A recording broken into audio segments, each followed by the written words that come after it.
For your favorite part of the broadcast, it's time for First Weather. Looking at News 3's live weather cam, you can see it is windy outside. Conditions are dry with gusts. The wind is out of the south, so it's warm, but those low humidities mixed with these high winds are what causes these fire dangers. That's First Weather. Why would anybody need an orthodontist? To straighten your teeth, right?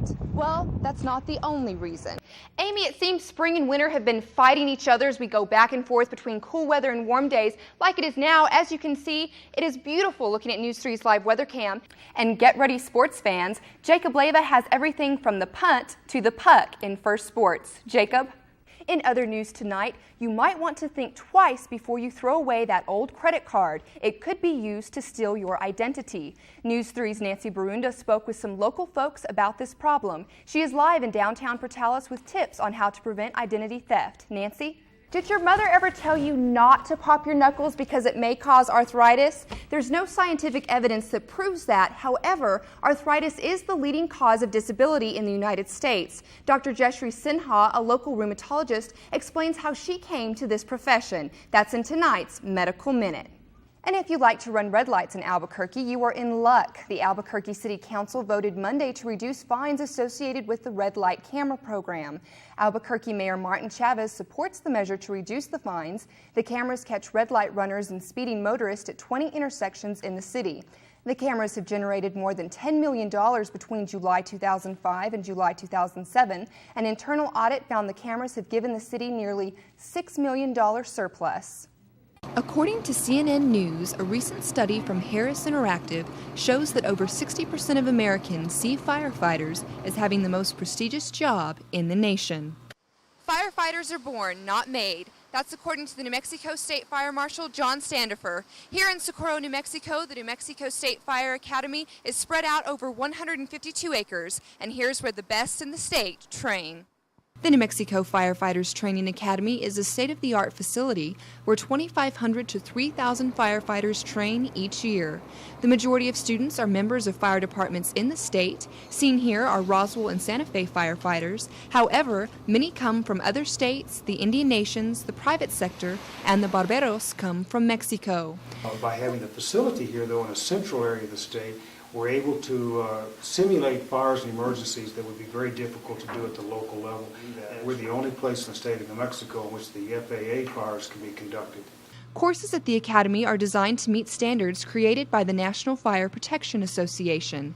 The Academy's efforts also benefit New Mexico citizens by lowering fire insurance rates. It's a very typical personality that seems to be drawn to the fire service. And you'll find the majority of firefighters that are good firefighters, they never cease the learning process. No matter how long you've been in the fire service or what your rank may be or the type of fires that you fight, there's always something to be learned.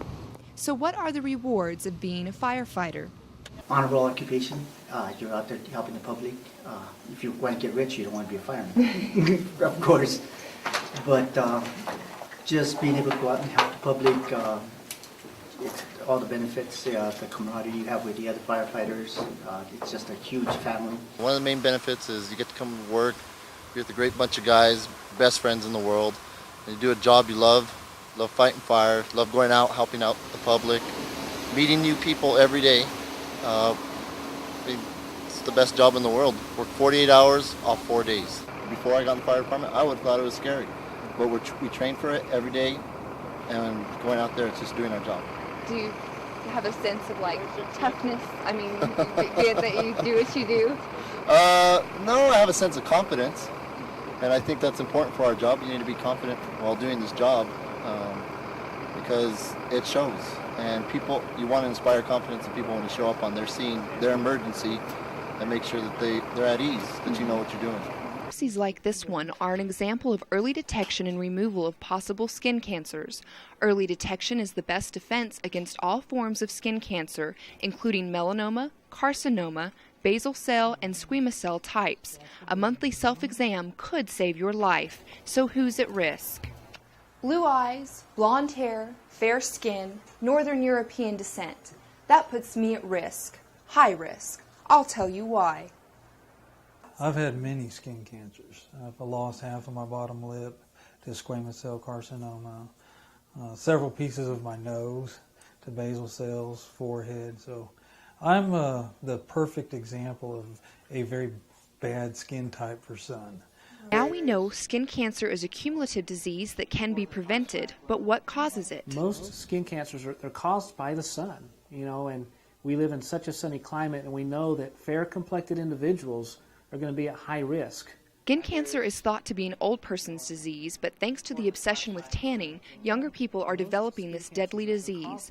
Tanning is a sign of skin damage, it's aging, and it's deadly. I have taken skin cancers off of folks as early as 15 years old. Tanning is a sign that your skin is trying to protect itself. But if you do that on a continual basis, that's where the accumulation and the damage starts occurring. Tanning is a great thing for dermatology, but we don't recommend it. Eddy County cotton producers are having a cotton pickin' good time. Due to the timely rains and warm temperatures this fall, the cotton fields are looking fantastic so far, and that means a good price for Eddy County producers. Due to the adverse weather conditions in West Texas, there may be less cotton available, and that means a price increase for the farmers in Eddy County.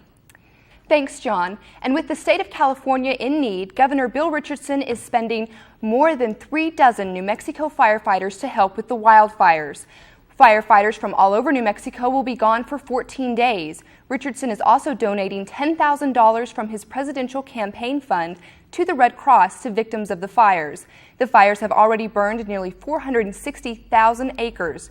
45 people have been injured due to the fires and 3 people have died. Rebecca Valdez spoke with Chief Bridges Tuesday, and he explained why no firefighters from our region will be assisting in California.